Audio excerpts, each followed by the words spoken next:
Hey friends, Allie Virtue here from Parkside Nutrition, a functional medicine nutritionist, and today we are going to learn how to plan your meals like a pro. So, very simple format here. This is the app that I use, Chronometer, and the reason I want to go over this because it's not that the meals that we plan out, it's not that they are set in stone. We can adjust them if we feel like having something else, we can. But having a rough draft, I call them example meal plans. So we know our rough portions, we know what we need to quote hit our targets or things like that. If we got a rough draft, that means we have less guesswork. And less guesswork, less decisions, less questions I have to ask myself, the better results I tend to get. So let's dig into it. What are we going to cover? We're going to cover how to plan breakfast, lunch, dinner, snacks if you need it. All right. So when I am putting together meals, I'm thinking first thing, what is my protein source going to be? What are some non-starchy carbohydrates, which also might give me a little fiber. So some of these foods are going to check multiple boxes, which is fine. But what are my protein sources? What are my non-starchy carbohydrate options? Those can be berries, those can be broccoli, cauliflower, things like that. Things that are non-starchy are not going to give you a lot of carbohydrates, or they're not going to be a very concentrated source of carbohydrates, but they're very nutrient dense, especially for the small amount of calories that they typically give you. So healthy fats. What are my healthy fats coming from? And again, sometimes that comes from our protein source, which is great, 2 for 1. Fiber. Do we intentionally have fiber in there? Sometimes, depending on the vegetables or the non-starchy vegetables or the non-starchy carbohydrates that we include, they're not always super high in fiber. A lot of times people will add a lot of spinach to their meal thinking that I'm getting my fiber. Spinach actually isn't that high in fiber. So let's make sure that we are purposefully adding some of those fiber sources in. And then starchy carbohydrates. Depending on your activity level, depending on your medical history, this kind of determines how much starch you need. Blood work is really helpful for this because then I can see like, oh, my blood sugar is fairly well balanced. It's not high, doing pretty good with the amount of carbs that I'm consuming in relation to my muscle mass, my medical history, my current activity level, those things. So don't get too much in the weeds, but that's little tips there. And then flavor, spices. Like I said, will you actually eat this? Will you enjoy this? That's important. What flavors do you like? What spices do you like? How can we incorporate those good flavors so you enjoy your food as well? And obviously, we're going to get a little more specific about the grams, ounces, the amounts that we need. And I do highly, highly encourage you to use a food scale because you can just be so much more precise and it's way less dishes than using cups, tablespoons, teaspoons, things like that. So get yourself a food scale. It can be absolutely basic one. It does not have to be fancy. I love the $14 ones off of Amazon. They're simple and still working years later. Highly recommend. All right, so this is my actual breakfast that I have most days. So my breakfast is pretty regular. Sometimes I'll have an egg veggie scramble as well, but we'll go into that example in a second. So protein is my first priority. Like I said, 2 Oikos yogurts are a great option because each of those little yogurts, single serve one, has 15 grams of protein. Now, this particular example was an example from that actual day, and I'll show you in my food log in a second. But I don't actually usually have 2 of those Oikos yogurts. This breakfast kind of got extended over 2 parts. So this is especially high in protein, but usually I would just have one of those yogurts and about 200 grams of whole milk yogurt. Because whole milk yogurt has some of the fat soluble vitamins and minerals that I'm looking for my current health goals. So you can absolutely use non-fat Greek yogurt. That is totally fine. If you have a weight loss goal, the non-fat kind is going to be generally lower calories and more helpful, higher in protein, all that stuff. So, but this particular day that I tracked, it did have 44 grams of protein, 15 plus some that's in that whole milk yogurt. And then I actually had a pre-workout snack of a protein bar. And I have half before the workout, half afterwards. So that gives me another added 14 grams of protein from that early morning snack. And that protein bar actually had quite a bit of fiber as well. So bonus for that. And then usually for my non-starchy carb or another fiber source is either blackberries, blueberries, raspberries. Those give you a lot of fiber. And then healthy fats. I'm actually going to get some healthy fats from my whole milk yogurt. And then I add usually about 40 grams, 20 to 40 grams of mixed nuts on top of that. So nuts are going to give me a little bit of protein too, not a ton. So they're kind of like protein sprinkles. They give a little bit, but they definitely give a good amount of fiber and a good amount of healthy fats. Now, for my health goals, I don't include a starch at this time. Sometimes I'll add half a banana to this, but really depends. But for the majority, as far as my regular routine breakfast, I don't have too many carbohydrates at that time. But again, depends on the person. As far as flavor, spices, I add cinnamon. Cinnamon has a good effect on blood sugar as well. It tastes delicious. It smells great. Kind of tricks my brain into thinking I'm having a dessert. And then amounts. So those are the amounts that work for me. And I'm going to show you how you can check your amounts in a second. All right, so this is my food log. I actually logged my food. This is what I typically eat in a day. fairly normal for me. So you can see my pre-workout snack here is Verb bar. So that's a caffeinated bar. That I have half of it. It's about 40 milligrams of caffeine. So just a little bit to give me a little energy boost before my workout. And then I said I had half a protein bar before, half after. So that is the 14 grams total, I guess, for that combination there before my workout. And then a little bit of carbs, not too much. Some people will have more of like 15 grams of protein and 30 grams of carbohydrate before a meal. Depends on what time, if you can handle that amount of food before your workout. I'm working out pretty early, either 5 a.m. or 6 a.m. So that small amount of food right there is perfect for me. Now, as far as my breakfast, I mentioned I had 2 cups of that Oikos non-fat, sugar-free yogurt. So that's going to give me a ton of protein right there. 2 of those cups, 30 grams of protein. That's so easy. No preparation. You just grab 2 of those things, and that is a great breakfast. It's small. Even if you don't have a huge appetite in the morning, those are a great option. And 30 grams of protein. That is kind of my minimum for women starting the day. I would love most women to have 30 grams of protein in the morning. So definitely check those out if you haven't before. And like I said, I have that high fat or whole milk yogurt just because it's going to have a little bit different nutrients that I am also looking for. So this whole breakfast gives me 44 grams of protein, which is fantastic. Pretty moderate in carbs. Most of those are coming from the yogurt, which is fine. It's a non-sweet, non-flavored yogurt. So that works well. Got some healthy fats in there. How do we plan all this? So when I'm going through and making a person's meal plan, let's just go through. I'll use this day as an example. So I said I'm going through and putting my protein in first. Maybe you're not having yogurt, you're having egg scramble for breakfast. So let's go through. So I'm going to add my protein sources first. I love eggs. They give a lot of nutrition. They do give you quite a bit of healthy fats, but still fats for the amount of protein that it gives you. So I usually like to pair 2 eggs if you're a standard size female, more if you're a guy, with another protein source. So maybe I'm going to go with ground turkey that was left over from last night. I'm going to add 2 ounces of that. Let's see how much protein I got. 28 grams, not too bad. I am really close to that 30-gram goal there. So let's leave that. So I got my protein for breakfast. We'll come back to that one and fill in the gaps. Lunch, say I have chicken. I'm going to go with chicken thighs. Love chicken thighs. Do not love chicken breast, but you are welcome to choose whichever one you like. I'm going to go with 5 ounces. That's going to give me almost 40 grams protein. Pretty good. Love that. Then for dinner, I think we're going to have shrimp. Shrimp is a great protein source to add in on a regular basis because it is super, super lean. So I'm going to go with 6 ounces for that. And that gives me another 40 grams. So that's pretty good. And the reason I'm choosing 30, 40 grams or more, one, you can base your per meal goal off of your total protein goal for the day. So say my goal is 145. I'm about 135-ish pounds, so that's pretty accurate for what my current body weight is. But I at least want to have 30 to 40 grams because that's a regular stimulus to your body of, hey, build muscle, hey, build muscle. I think 20 grams is the lowest amount that we've seen research-wise to trigger muscle protein synthesis. So that's where I'm coming up with these amounts. So I want a big enough portion of protein, one, to keep us full throughout the day so we're snacking less, decreases sugar cravings, but also sends a signal to the body, hey, we need to keep our muscle mass. We need to try to build more muscle mass if possible, if we're matching that up with the right stimulus of weightlifting, resistance training, things like that. Wonderful. So I've got my protein plugged in for the day. I've almost got all the way to my goal. Let's leave these protein sources here and let's fill in some non-starchy carbohydrates, and then we'll come back at the very end and see how it all lines up. But I'm still going to run through my checklist of protein, non-starchy carbohydrates, and all those categories that we just went over and plug those in first. So for breakfast, let's see, I'm gonna have eggs, veggie scramble. So I need some vegetables with this. So this could be onions, and I'm not really too worried about the amounts. I do recommend using a food scale, like I said, but the amounts aren't super, super important because they're not going to give a ton of calories, but this is where we're going to get a lot of nutrition in there as well. So in general, as amounts go, I would love for us to see about 200 grams of veggies at most meals, if not more. So I just added some in there. Let's say 50 grams of onions, 50 grams of bell peppers, 100 grams of spinach because that cooks down really well.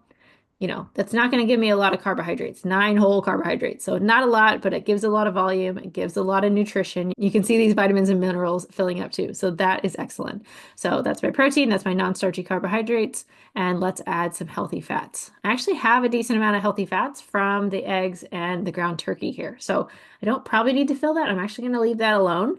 and move on to my next meal. So lunch, I need some starchy carbohydrates. I'm gonna go with a salad.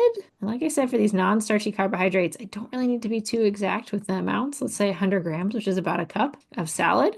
Gonna add some tomatoes. I want a lot of variety with my plants, so try to mix it up if you can. Repeating is fine if you don't know or don't have a lot of different things prepped, but I'm gonna add some tomatoes in there. What else can I add? Non-starchy vegetables. I'm gonna add some green onions to the mix. Doesn't have to be a ton, just a little there.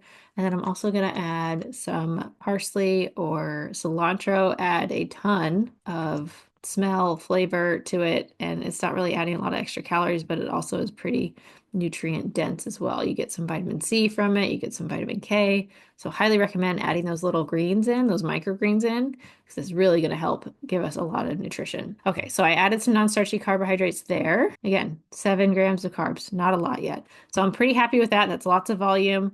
I could add other things to my salad, but we'll come back for fiber add later. Let's move on to dinner. So shrimp. I'm gonna go with a shrimp stir fry. Let's go bamboo shoots, canned and drained. 80 grams of that. Let's go onions. These don't matter too much calorie-wise. I just want them to be in the picture and make sure that we are consuming some good plants. Let's choose another color. Kale. Let's go kale, about a cup. Sure. Let's see. What does that equate to in grams? About 100 grams. Cool. So I've got my 100 or 200 grams of vegetables there. Now let's look at this. So I've got a little bit more protein because some plants are going to give us a little bit more protein. So I've got some more protein in there, which is good. I don't need to get all the way full with just my protein sources. Then I've got almost no carbohydrates taken up yet, very minimal carbs, some fat. Most of that's going to come from my protein sources.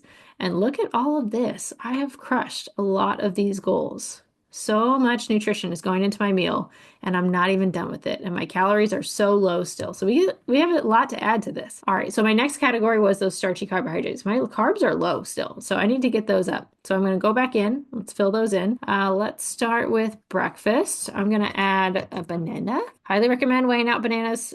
Most of them are quite large, but I love to go by grams because you're just that much more precise. Most bananas are about 120 grams. So I'll add that in. Cool. Let's move on to lunch. We said we had a salad. I'm going to add some black beans to this salad because I also want some fiber. Let's go with 100 grams of that. So I added some black beans to that. It's also a little bit of fiber. Add a little bit of starchy carbohydrates, about 100 grams. It totally depends on the person. So don't pay attention too much to those amounts for the starchy carbohydrates.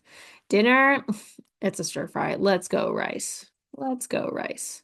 I personally love basmati. You can have brown rice, white rice, whichever. Marginal differences at this point. Let's go 100 grams again. All right, so I added starchy carbohydrate to every meal. Where I'm at for my overall goal. Still well under.